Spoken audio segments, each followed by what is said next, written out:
안녕하세요. ASUS VivoBook S15 노트북에 USB로 윈도우를 설치하는 방법입니다.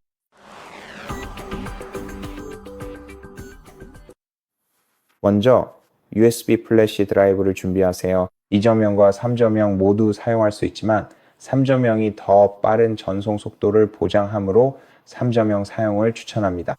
그리고 그 다음에는 USB 플래시 드라이브를 준비해야 합니다. 감사합니다. 다른 PC를 사용해서 USB 플래시 드라이브를 준비하세요. 또는 현재 ASUS 노트북의 운영체제와 인터넷 연결이 되어 있다면 그 노트북을 사용해도 됩니다. 하지만 그렇지 않다면 다른 PC를 사용해서 플래시 드라이브를 준비해야 합니다. 기본적으로 해야 할 일은 USB 플래시 드라이브를 다른 컴퓨터에 꽂는 것입니다. 이제 화면을 제 다른 컴퓨터로 전환하겠습니다.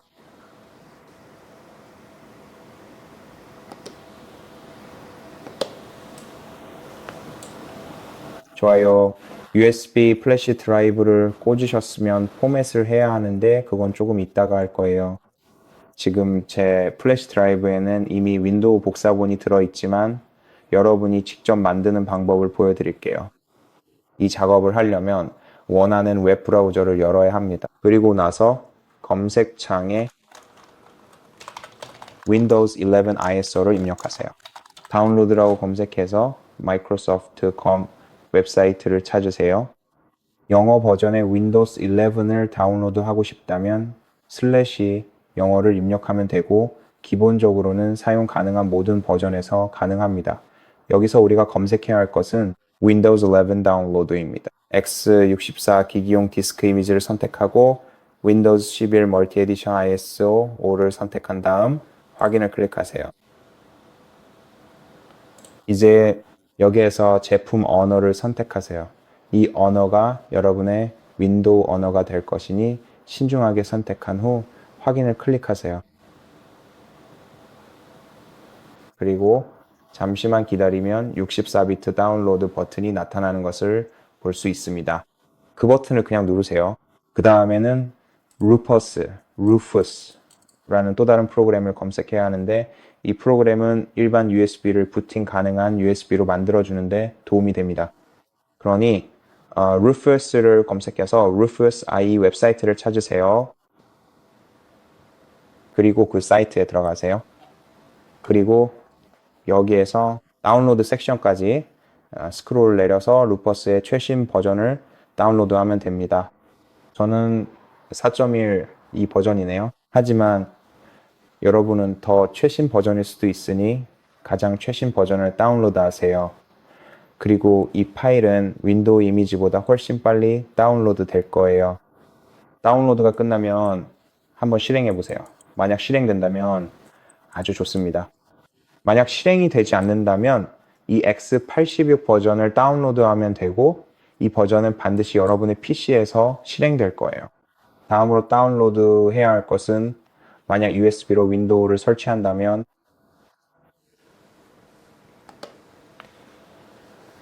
네트워크 드라이버 또는 무선 랜, WLAN 드라이버입니다. 그래서 이를 위해서 어떤 드라이버가 필요한지 알아보려면 ASUS의 시리얼 넘버를 확인해야 합니다. 그리고 시리얼 넘버를 확인하려면 기기를 부팅해야 합니다. 전원 버튼을 한번 짧게 누른 다음 기기가 부팅되는 동안 F2 버튼을 계속해서 반복적으로 누르세요. 이렇게 하면 BIOS 메뉴로 들어가게 됩니다. 그러니까 전원 버튼을 짧게 누르고 그 다음에 F2 버튼을 BIOS 메뉴가 기기 화면에 나타날 때까지 계속 반복해서 누르세요. 여기 BIOS 메뉴에서 여러분은 기기의 시리얼 넘버를 확인할 수 있고 이 시리얼 넘버를 사용해서 적절한 드라이버를 찾을 수 있습니다. 그러니까 노트북에서 시리얼 넘버를 확인한 다음 웹 브라우저로 돌아가 봅시다. 그리고 이제 우리가 찾아야 할 것은 ASUS 드라이버입니다. 그러니 ASUS의 공식 지원 센터로 이동합시다. 여기에서 우리는 모델명을 입력해야 합니다. 하지만 솔직히 말씀드리자면 모델명은 시리얼 넘버보다 찾기가 더 어렵습니다. 왜냐하면 VivoBook S15 같은 모델이 수십 가지나 있기 때문이죠. 그리고 이걸 시리얼 넘버로 변경한 다음 여기에 시리얼 넘버를 입력하세요. 그런데 이미 보니까 윈도우가 이미 설치되어 있는 걸 알 수 있습니다. 그래서 그동안 제가 추천하는 것은 부팅 가능한 USB를 만드는 작업을 시작하는 것입니다. USB 부팅 디스크를 만들기 위해 루푸스 애플리케이션을 여세요. 여기서 중요한 점은 USB 플래시 드라이브를 선택해야 한다는 것입니다. 하지만 만약 USB 플래시 드라이브에 중요한 파일이 있다면 먼저 중요한 파일들은 이 PC에 백업해야 합니다. 왜냐하면 이후에 USB 플래시 드라이브 전체가 포맷될 것이기 때문입니다. 하지만 준비가 끝나면 여기에서 USB를 선택한 다음 선택을 클릭하세요. USB ISO 이미지, 즉 윈도우 ISO 이미지를 선택하세요. 여기에 제대로 있는지 확인하세요. 여기에 있는지 꼭 확인하세요. 그리고 여기서는 아무것도 변경할 필요가 없습니다. 그냥 시작을 클릭하세요. 여기에서 체크박스는 아무것도 선택하지 마세요. 만약 체크된 항목이 있다면 체크를 해제한 후 확인을 클릭하세요. 그리고 다시 한번 확인을 클릭하세요. 그리고 부팅 가능한 USB 플래시 드라이브가 만들어질 때까지 기다리세요. 이제 여기 화면에 보이는 시리얼 번호를 하나씩 천천히 입력해 봅시다. 먼저 T와 숫자 6이고요. 좀 더 자세히 확인해 볼게요. 알파벳 T와 숫자 6, 그리고 숫자 0입니다. 잠깐만요. 시리얼 번호는 제가 직접 입력하겠습니다. 그리고 시리얼 번호를 입력했으면 이제 검색해 봅시다. 좋아요. 지금 찾고 있는 것 같기도 하고 아닌 것 같기도 하네요. 잠깐만요.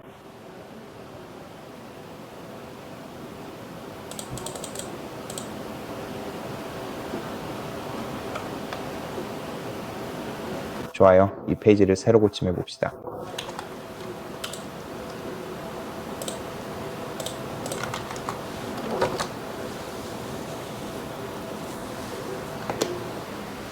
안타깝게도 오늘은 에이스 페이지가 특히 많이 느리네요. 그리고 시리얼 번호로는 드라이버를 찾을 수 없었습니다. 그래도 모델 번호는 쉽게 확인할 수 있습니다. 보통 노트북에 스티커가 붙어 있다면 이런 스티커가 기기 키보드 바로 아래 왼쪽 상단에 있을 거예요. 여기에서 기본적으로 모델명 끝부분을 확인할 수 있습니다. 저 같은 경우에는 ASUS VivoBook 15S5 506입니다. 그리고 보시다시피 이미 이 목록에서 찾았습니다. 사실 이 제품 같은 경우에는 확실히 OLED 버전이니까 그냥 여기에서 선택해 봅시다. 알겠죠? 이제 드라이버 및 도구를 클릭해 봅시다.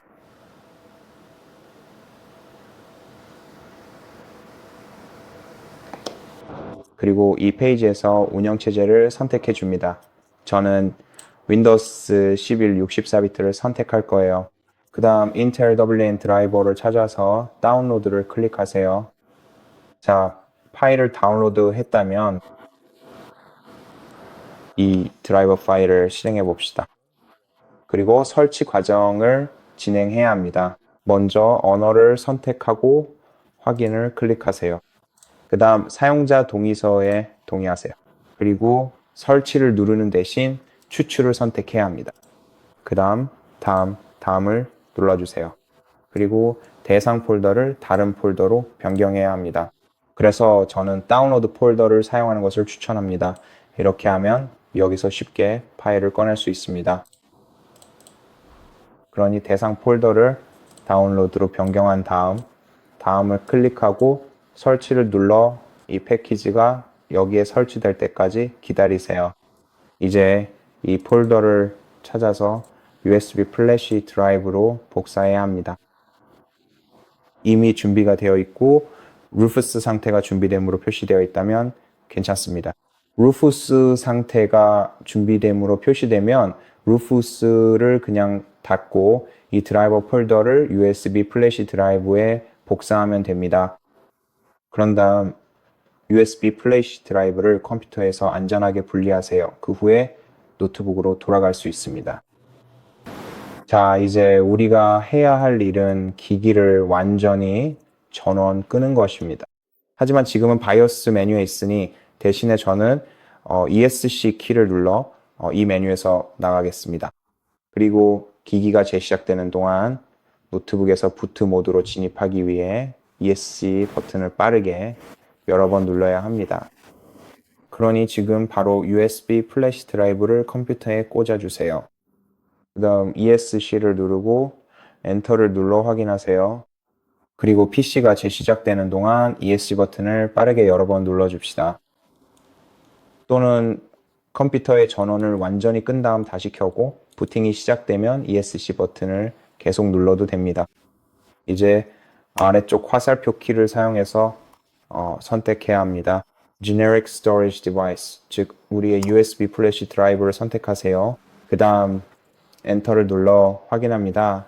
잠시 후에 윈도우 설치 화면 또는 윈도우 설치 메뉴로 진입하게 됩니다. 여기에서 여러분은 아마 터치패드를 사용할 수 없을 가능성이 높으니 이 작업을 위해 무선 또는 유선 마우스를 미리 준비해 두는 것을 추천합니다. 하지만 마우스가 없다면 첫 화면에서 엔터를 누르고 다시 한번 엔터를 누른 다음 탭 버튼을 한번 눌러서 선택하세요. 동의합니다. 파일, 앱, 설정을 포함한 모든 것이 삭제됩니다.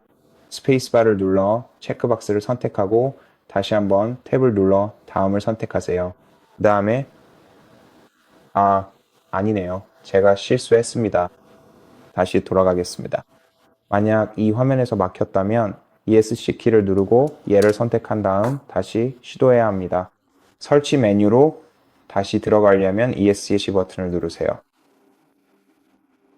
제가 탭을 한번 누른 후에 실수로 이전 버전의 설치를 선택했습니다. 실제로는 탭을 여러 번 눌러서 다음 버튼에 도달한 뒤 엔터를 눌러야 합니다. 이제 화면에 라이선스 동의서가 나타날 때까지 기다려야 합니다.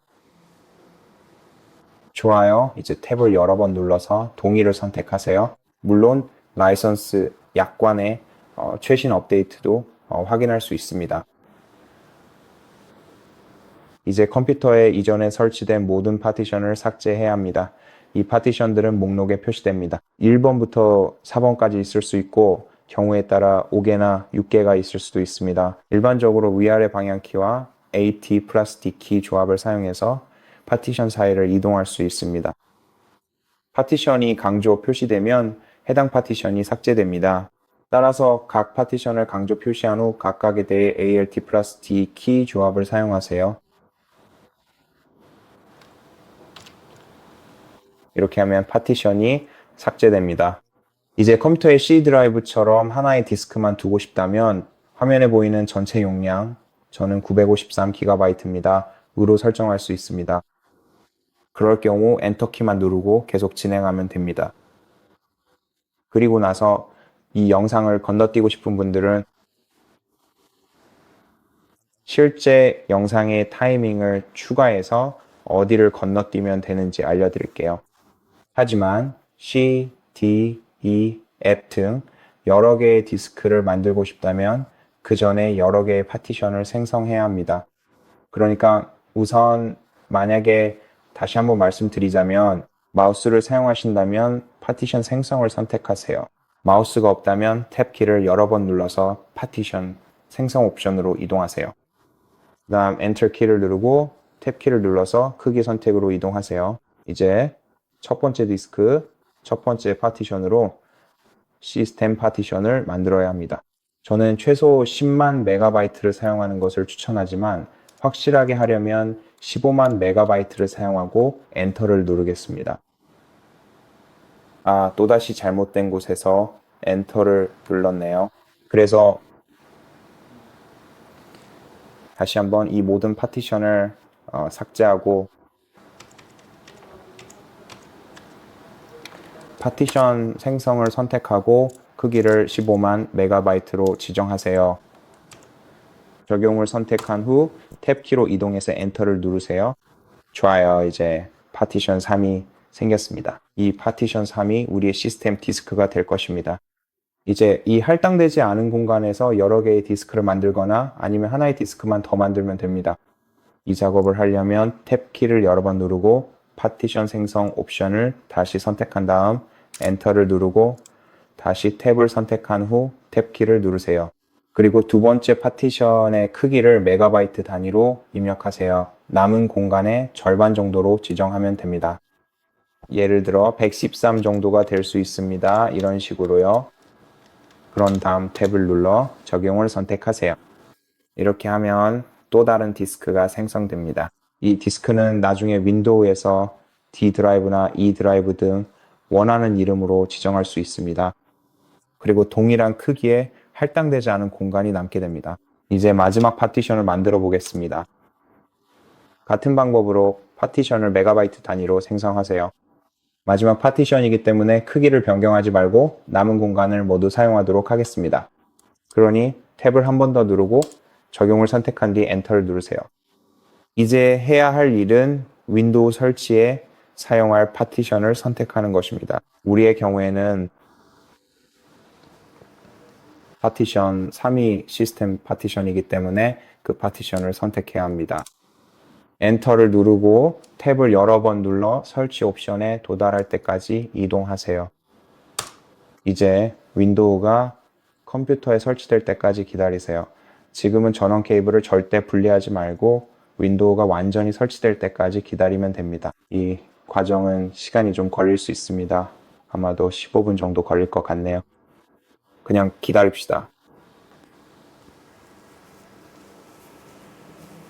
자, 윈도우가 설치되면 아직 드라이버를 다운로드 해야 합니다. 드라이버를 설치해야 합니다. 먼저 국가 또는 지역을 선택하고 올바른 키보드 레이아웃을 선택한 다음 두 번째 키보드 레이아웃을 계속 추가하세요. 그리고 이제 드라이버 설치를 선택해야 합니다. 여기에서 볼 수 있듯이 추가한 모든 디스크가 표시되고 외장 마우스를 사용해야 할 수도 있습니다. 또는 터치패드에 접근할 수 없다면 탭 버튼을 사용해서 디스크 중 하나로 이동할 때까지 계속 누르고 그 다음에는 방향키로 디스크들 사이를 이동할 수 있습니다. USB 플래시 드라이브를 선택하고 탭을 누른 다음 방향키로 엔터를 누르세요. 그 다음 방향키를 사용해서 이 폴더로 이동하세요. 이 폴더가 강조 표시되면 폴더 선택 옵션이 강조 표시될 때까지 탭을 여러 번 누르세요. 그 다음 엔터를 누르고 PC가 드라이버를 검색하고 설치하도록 하세요. 작업이 성공적으로 완료되면 바로 여기에서 네트워크 목록을 볼 수 있습니다. 네, 지금 네트워크가 보이지만 목록에 완전히 나타나고 새로 고침되기까지 약간의 시간이 필요할 수 있습니다. 보시다시피 이제 모두 여기 있습니다. 이제부터는 PC 설정을 계속 진행하실 수 있습니다. 전체 설치 방법이 궁금하시다면 저희 채널에서 확인하실 수 있습니다. 이번 영상은 여기까지입니다. 시청해 주셔서 정말 감사합니다. 영상이 마음에 드셨다면 채널 구독도 부탁드립니다. 좋아요와 댓글도 남겨주세요. 그럼 다음 영상에서 뵙겠습니다.